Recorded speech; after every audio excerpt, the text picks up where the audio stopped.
Wisconsin can be so cold.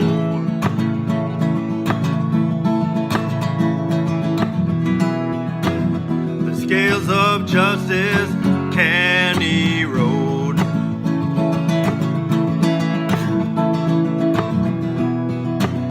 If we accept lies big and bold.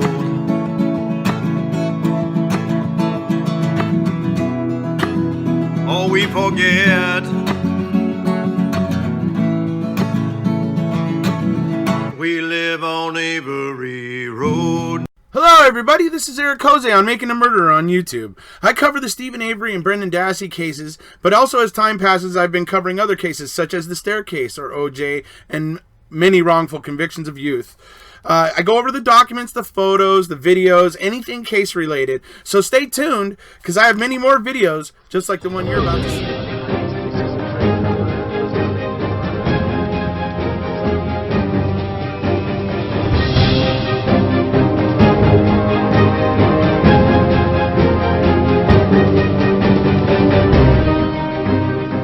Hello everybody, how you doing? Uploading a little segment today from MaM-A-Thon.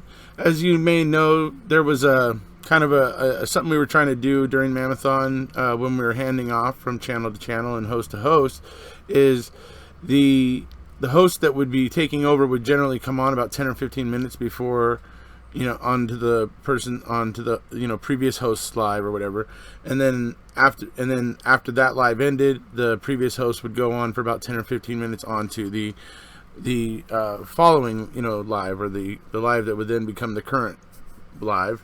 So this is right after my first segment. I went on to Allie's. I spent about 15 or 20 minutes there with her and Mama Phoenix, Casey Oliver.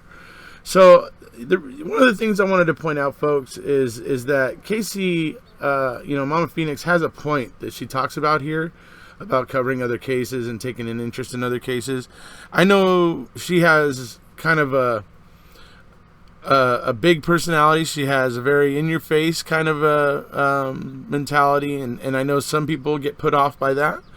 But nevertheless, I think Casey's message that she's talking about in this video here is important, because we have to take an interest in all of the injustices.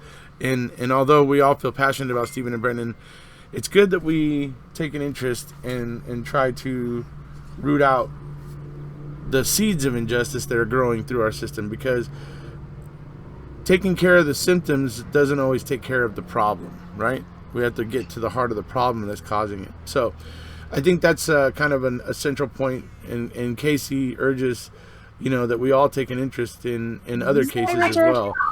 Hello. Hi, Richard. How are you, my dear? Good. Wow.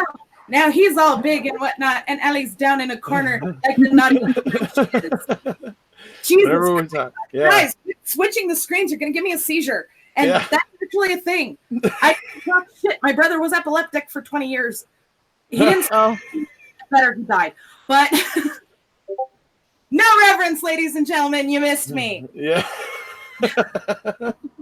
So, actually, I did want to say something to you, though, Mom Phoenix. That is, I don't know if you've heard, but in the Scott Davis case, and I know you have passion for many cases other than Stephen and Brendan, but the Scott Davis case, there are going to be oral arguments in the 11th Circuit coming up in mid-May. So if you hadn't heard about that. Oh, so hallelujah. I actually saw that you had started covering that, and I was like, thank fuck somebody picked up that ball and ran with it. Because I've got so much going on, and I'm covering so many different cases, and then you add in the fact that I'm raising 6 fucking kids, and then you add on that I got the brilliant idea to go back to school at the age of 35. That was fucking righteous. What the hell was I thinking? Just wanted to be better than you were, right? You were just looking to, murder. Let's just start a 7-year fucking scholastic journey at the age of 35. Yeah. Right. Hey, look, I'm looking to head back to school too, and it's like cases as much as they want me to, and I'm going, look, kids, I can either cover your fucking case or I can take a shower and sleep. Them's the two. Yeah, it's rough being a supporter. Takes a lot of our time, but it's worth it. It's worth it. The roughest part is when I'm covering these other cases that are not Making a Murderer, that are not the Avery and Dassey cases. And don't get me wrong, just because I've dropped off from covering them, that doesn't mean I'm any less a supporter. It means I have covered all the big shit. Right. It's not my job to do your homework for you. You want to find shit in the case file? Be my guest. You have eyes too. Or maybe you don't, but I'm sure we could get it for you in Braille. But the fact of the matter is that it's not my job to do your job. Right. My job is to bring attention and to use the notoriety that I gained from the Making a Murderer case to bring attention to these other cases that don't have 2 seasons of a 10-part documentary put together for them. The David Thorne case is another one. I wish to fuck y'all would start covering this shit. You want to talk fucked up? At least Calumet and Manitowoc made a half-assed attempt at making it look legit. They at least, planted evidence. They at least fucked shit up. They up in Alliance, Ohio, they didn't do any of that. They took a picture of a cop's bloody footprint as evidence and called it a fucking day. Okay. Yeah. Oh, I would be only too happy. I have the entire case file on my Google Drive. I'm currently in the process of trying to set up a website. I had a website. It sucked. It crashed because this is an over 10,000 page case file. Right.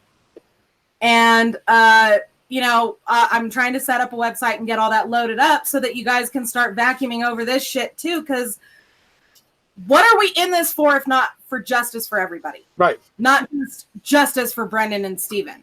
Right. And Dean and Jerry point that out in MAM too. This, if you think this is about Brendan and Steven, it's really more about criminal justice issues and reform as a whole. Is really the conversation that is looking to be started. And I agree, that is the conversation that really needs to be started.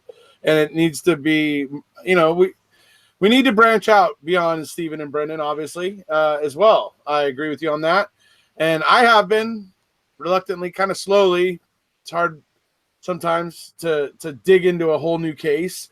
It's sometimes daunting, but hey, that's why I'm here to try to help people, where I just keep talking about everything I know to help other people get educated about it. And hopefully they'll pick up the ball and start running with it in some way, shape, or form. So that's my goal. I know I may regurgitate a few things, but yeah, It's and see, but that's the thing though, is you're not regurgitating, you're keeping the conversation going. There's a difference. Yes, love that. Love that putting it that way too, by the way. Well, it's just I get a little tired of people not understanding that there is a difference. What Ken Kratz does is he regurgitates. He keeps just verbal vomiting the same bullshit over and over and over again. Oh, the cat. Oh, there's the evidence that they left out of the documentary, and I'm going, actually, Teresa was lured. All of that was in the documentary. You tool. Yeah. She was creeped out by him. How'd you like the recent clip? I actually refuse to watch it, and I will tell you why. I refuse to watch it because Kratz's voice gives me nightmares. And quite frankly, if you've seen one Kratz interview, you've seen them all. Oh, this one's good though, man. So much Watching better. him, he is so uncomfortable. He is. Do I have to? Oh, you're gonna love it. Seriously, You'll watching love him it. squirm is priceless. Oh, and he is squirmy. I mean, and I'm gonna say this, and it's probably gonna piss off the Convicting a Murderer guys, but they actually approached me. Oh, did they? To be a part of that. And I guess they told Kratz that it was me, and he pussed the fuck out. Do you blame him? Really? No, I really don't. That is golden to know that. I know. I've been sitting on that secret forever. And by the way, if anybody doubts that, I have the fucking emails. Kiss my ass. I know. I think I got interviewed. I think I got interviewed by Convicting a Murderer last year at Raleigh. there were 2 camera crews, and it turns out the camera crew that didn't interview me was the Making a Murderer crew. So I think the other crew was convicting a murderer. So, well, I found it so funny because, like, you know, a few months ago, and I don't know how many of y'all saw this on Twitter, but a few months ago, Kratz said to somebody on Twitter, if you ask the questions respectfully, I'll answer them. So I was like, game on, bitch. Lie. That's a lie. Yeah, right? 19 tweets later for a grand total of, I think, like 35 questions, all of which were asked respectfully, all of which were phrased as I would phrase them were I in a court of law, not a cuss word, not an insult, nothing. Right. This puss bag flat out refused to answer my questions. And when somebody asked him, when a friend of mine, Brooke, asked him, you know, like, why aren't you answering Casey? He's like, well, she's called me and my wife Porky Piglets. And I'm like, first of all, you're Porky, she's your piglet. Never the twain shall meet. And I still think I love Wilbur better. And by the way, you all know that fucking sham ass of a fucking marriage is reaching its expiration date. Oh, boy. It's too old. I'm just saying. Yeah, well. You know, yeah. So like a moment of silence for the death of Kratz's, 5th, 6th marriage? I mean, you know, fucker, I'm going through my 3rd divorce and you got my ass beat. No, he's a liar. That poor girl and her self-esteem and her obvious daddy issues. Oh, yes. We thank you, oh Lord, for the opportunity to be better than other people. Like, everybody knows how respectful I am to people, and I even tried. I even tried to get him to answer some questions, and he wouldn't talk to me either. He can't answer the hard questions. Shots now would be the time with the cup of tea. Just yeah. Jello shots, Linda. I've always said if I had the chance. You, madam, this is some very fine lavender Earl Grey with pure sugar. Thank you very much. As it is supposed to be drank. Earl Grey, like Jean-Luc Picard. No, yeah. And you know what? Let me tell you something, y'all. You do not know Earl Grey till you order that shit from EnglishTeashop.com. Make yourself a pot, and oh my God, your world opens up. I've never had Earl Grey. I know. That's because you're a pussy. You only think guys speak like the fucking American that you are, you uncultured swine. I know. Wait, I'm not related to Kratz. What is this? Okay,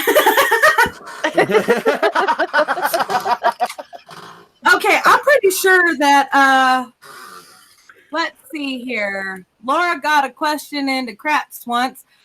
Well, Laura's very good at subversion, and I gotta give her props for that. This woman thinks very much outside the box. In fact, she's left the box in the parking lot of the ballpark and gone across the street to Berkeley. I got nothing but mad respect for Laura's guts and her grit. Absolutely. Yeah. And so, like, it doesn't surprise me that she got a question over on Kratz. But you know, I don't use subversive tactics. I'm in your face and I'm up your ass and I'm gonna build a nest. Yes, y'all. I've always said that if I got the chance to ask Kratz a question, it would basically go along the lines of, there's a bit of an introduction for it. I'm going to be like, Kratz, listen, you at trial acknowledge the fact that sweat itself doesn't have DNA. You said it in your closing argument, that sweat doesn't have DNA, that the epithelial cells in sweat can potentially have DNA. Yet, can you explain to me why, when Making a Murderer came out and you were looking to refute the filmmaker's lies with your truth, that you ended up coming out and talking about sweat DNA? Can you explain that decision-making process to me, Mr. Kratz? I can explain the decision-making process. He was on Ambien and had a dartboard. Yeah. Because apparently if Ambien can make you racist via Roseanne Barr, it can also make you a complete and utter dipshit. It's hilarious. But that is the question I would ask Kratz, because I mean, he clearly illustrates that he knows that Sweat doesn't have DNA yet. That is what he goes with when he wants to refute the filmmakers, and it's just like, could you be any more of an idiot? We've got Russell here. Russell Gayton says, "Oh my God, can Casey have a debate, Kratz? That would leave Kratz." The funny thing is, Russell, but she can't listen to him. Russell, remember, she just said. Let's clear some shit up, y'all. I was the second YouTuber to be doing videos on Making a Murderer. The first was Sean Atwood, but I was the first one to really start tearing shit apart and giving legal commentary because that's my background. And from the first video, I was calling Kratz's ass out. From the first video, I'm like, please, for the love of God, get on camera with me, you ginormous piece of shit. And from day one, he not only has adamantly refused, but he adamantly refuses to refuse to me. He'll go to his little lackeys, he'll post his stupid shit on Twitter, but he won't talk to me. Right. But I will give him this much. His nickname for me, 11, he calls me Big Red, or no, he calls me Old Red. And I'm like, you're older than me, you fucking. And not only that, but thanks for not commenting on my weight, because you knew you'd lose that battle, didn't you, you little sausage there. I am the Michelin Man, the Michelin Man, the Michelin Man. How the fuck he even managed to find a fucking a haberdasher to be able to make him his suits is beyond me. Suits are expensive, y'all, not because they came from a fucking designer, but because of all the extra fabric. Right. It's that special sweat repelling fabric, you know. It rips it away. It's special active wear. You know what? There's a lot of Scotch Guard on there. Making this announcement here and now. When I get my law degree, y'all, when I get my law license, because let's face facts, I'll actually have the balls to take the bar exam. When I get my law license, I hereby pledge to anyone that is going up against Kratz in a courtroom, I will take your case pro bono. If only to have the opportunity. Oh my God. That's awesome.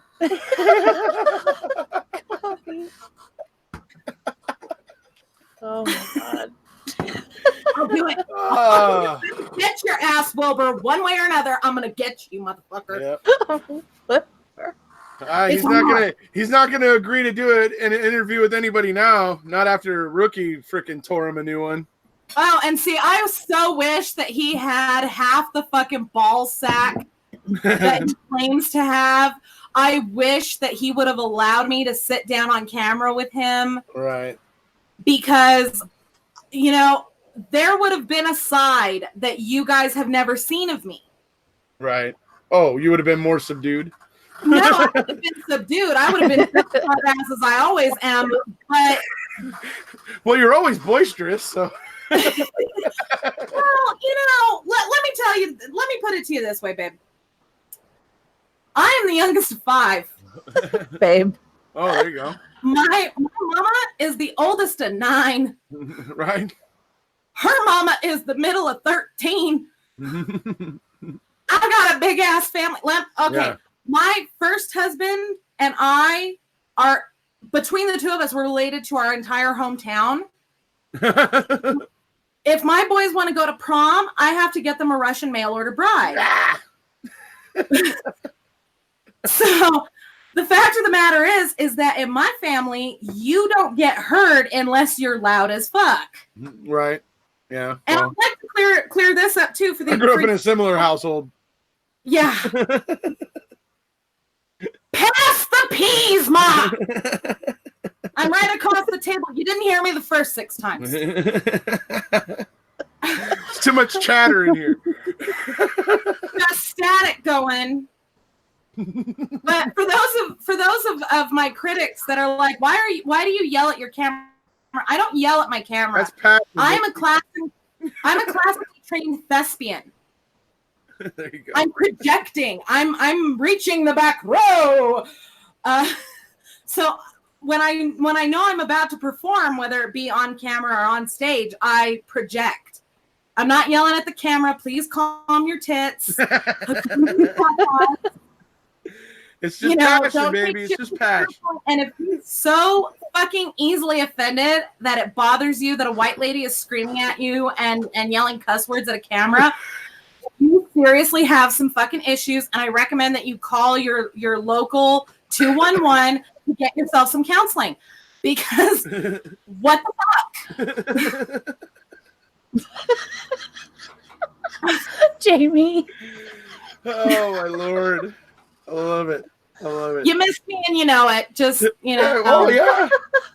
It was it was always fun. Hey, look, Mom Phoenix, I used to watch your videos too when I first came into it because like you said, you were like the second YouTuber. I watched you and Sean and then Johnny or Ripper or whatever, Johnny Jack Smith anyways. He was called Clash of Clans back then. Anyway. Oh yeah, I know. Right. So yeah, so I mean, you got and going there a little going for a minute.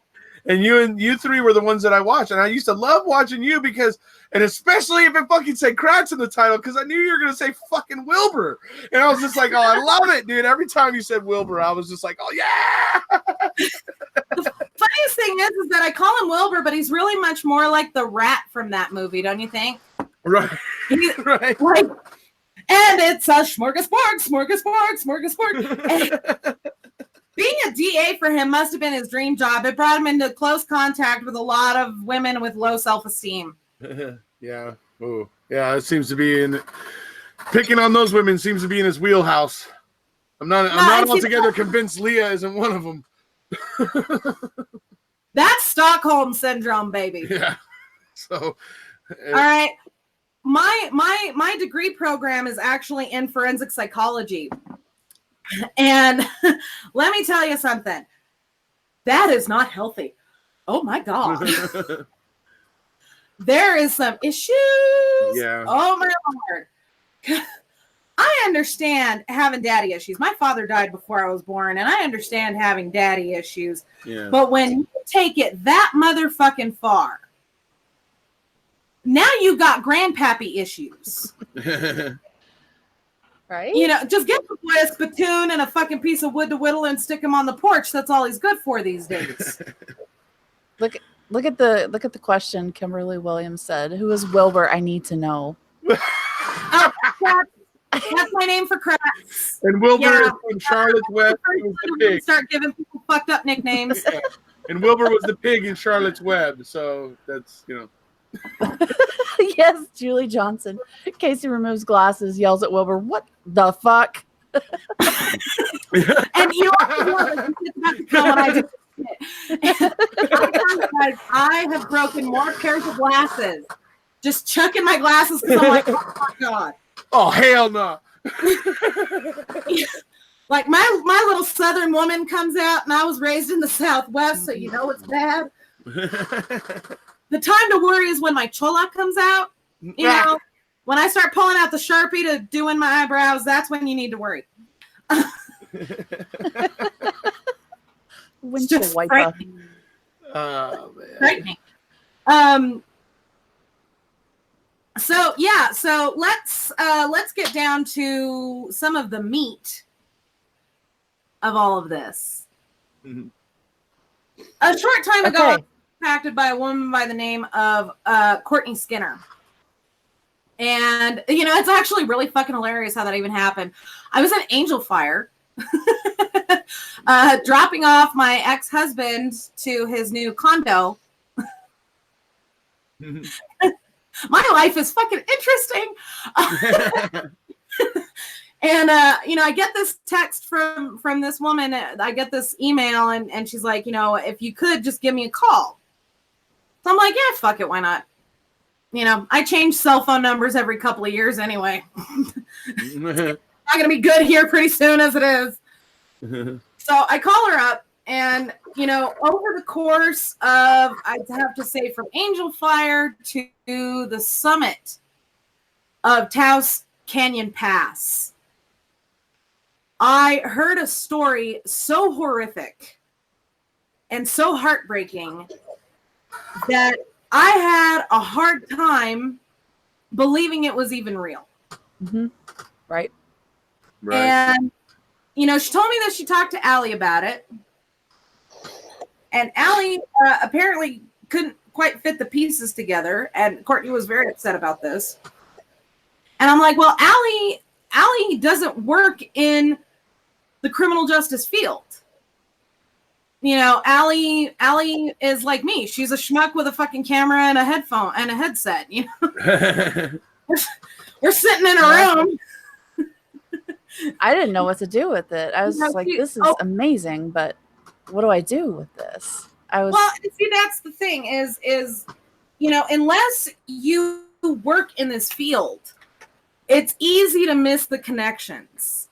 And even those of us that have been covering this case for years and you know, we've become very well versed in legal jargon and legal concepts, there is a level of consciousness that comes from getting an actual legal education that you don't get from a self-taught education. Right.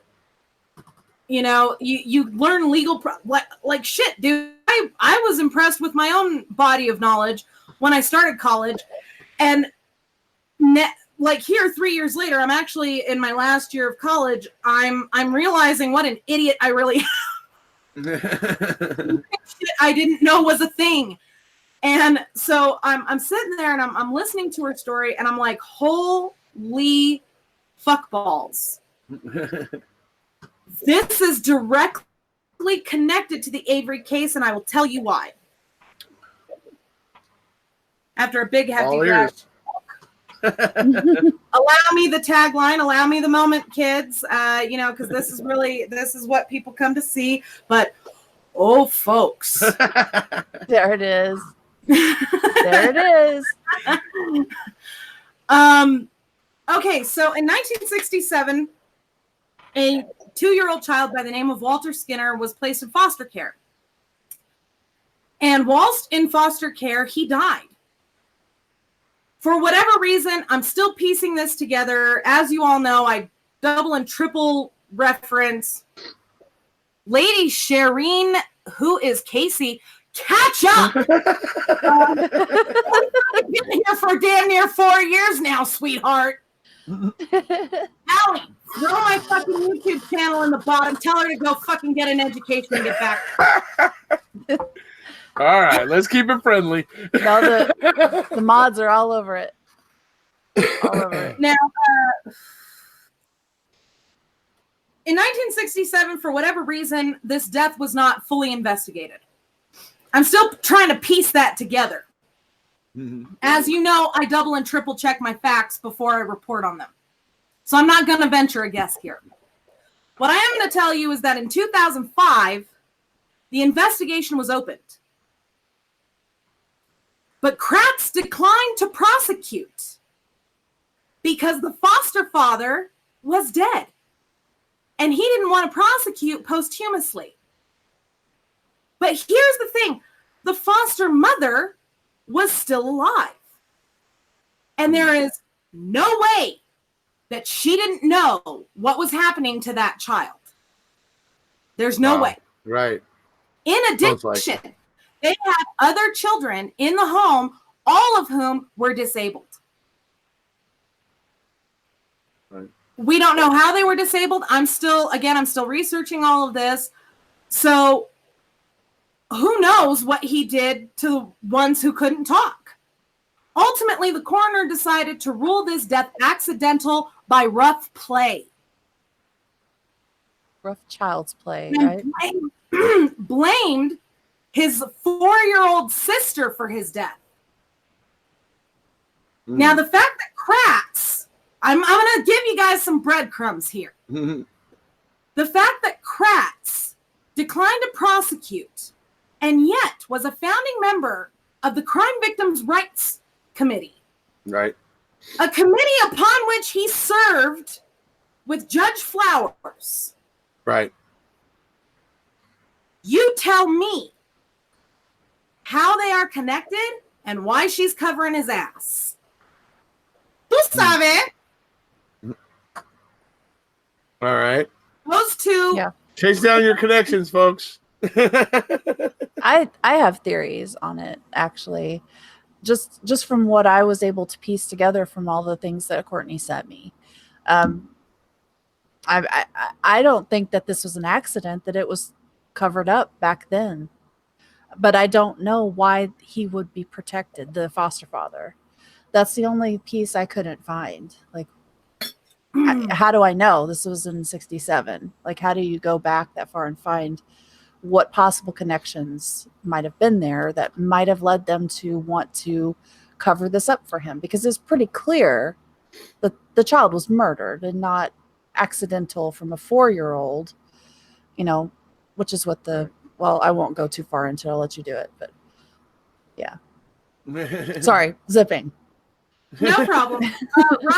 Russell asks me, did they have sex or did Kratz sext her? No. And that, first of all, she's not a hot young nymph. No one could ever use those words to describe Judge Flowers. Right. Second of all, she's too old, despite the fact that she's Kratz's same age. She's too old for him. Right. He likes him young, dumb, and right. I'm not. She would need to be about 20 years younger, right? Yeah. Well, that depends on are we going by dog years? Because he's getting up there. And that's hilarious. Well, I'm sorry, Rhiannon. No, I'm getting like a lot of Facebook Messenger and messages from the YouTube, and I'm like, y'all, there's blonde under all this red. Would you calm the fuck down, please? I know I come across as smart and quick-witted, but it's all an act. So the fact of the matter is that the Skinner case is directly related, because right before Kratz dismissed this case and dropped all charges was when Avery was arrested. Oh. He chose to treat a deceased, murdered 2-year-old boy as disposably as he chose to treat Brendan Dassey. Yep. Yeah, certainly.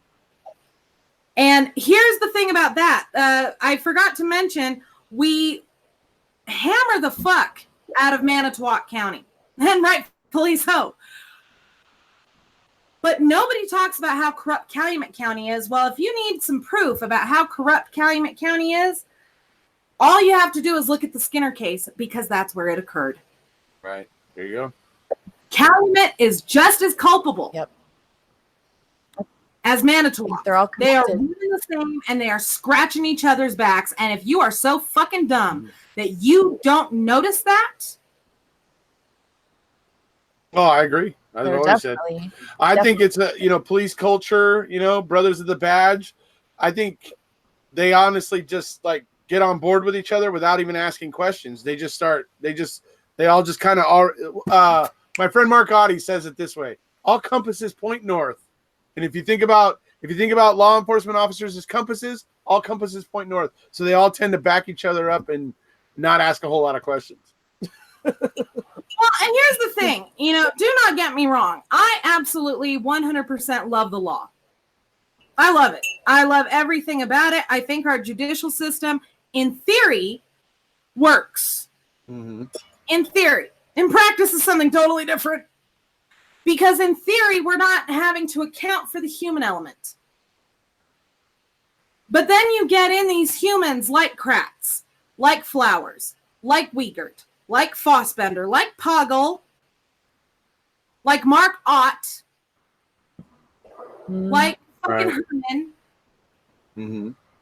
And that's where the system starts to break down. Yeah. And I knew what I wanted to be when I was 12 years old. My mama came up to me with a criminology college textbook and said, "Here, I think you'll find this interesting." And I tore through that thing like a bat out of hell. Mm-hmm. And I knew then I wanted to be a lawyer. And then I got pregnant at 18 and I couldn't go to college. Well, I went to college, but I couldn't finish up. And I let that dream die for 15 years. And then I started doing these videos, and I had actual licensed attorneys going, what the fuck is wrong with you? Why aren't you going to law school? And I'm like, I don't know. Mm-hmm. And when I see people like Kratz, who have the thing I desperately want, a law degree, mm-hmm. and they're wiping their ass with it, very little will piss me off more than that. Because we get into this profession on the whole to help people. Nobody goes to see a lawyer on a good day. Nobody goes to see a lawyer on the happiest day of their life. See nothing but shit. We see nothing but the worst humanity has to offer. If you people honestly want to sit there, you fucking haters, and I'm sorry to keep bringing them up, but you know they're watching. If you fucking haters of mine honestly think that you're better than me, go through some of my case files. Go through the case files that people have brought to me and begged me for help. Look at those autopsy photographs. Look at those crime scene photographs and tell me the next morning whether you slept well. Mm-hmm. I have the stones. Do you? Mm-hmm. Right on. There you go. I love it. Love the passion.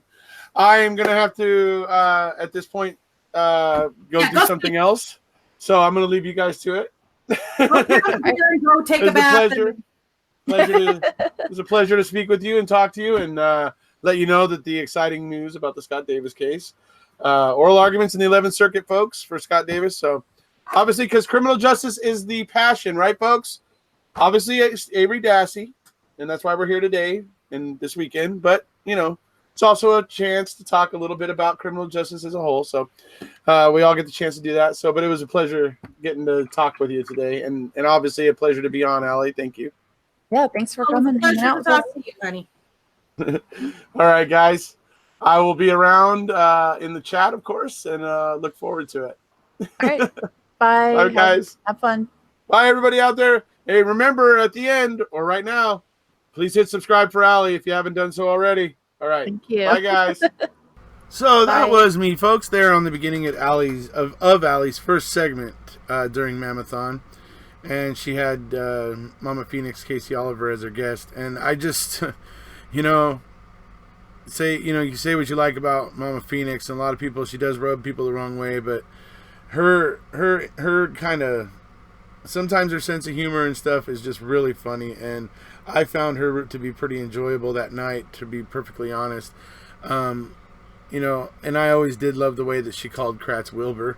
That always did just make me crack up. I just thought that was the best thing ever. So, and I thought it was interesting that she had told us about the fact that convicting a murderer approached her first to talk to Kratz, or to have a debate with Kratz.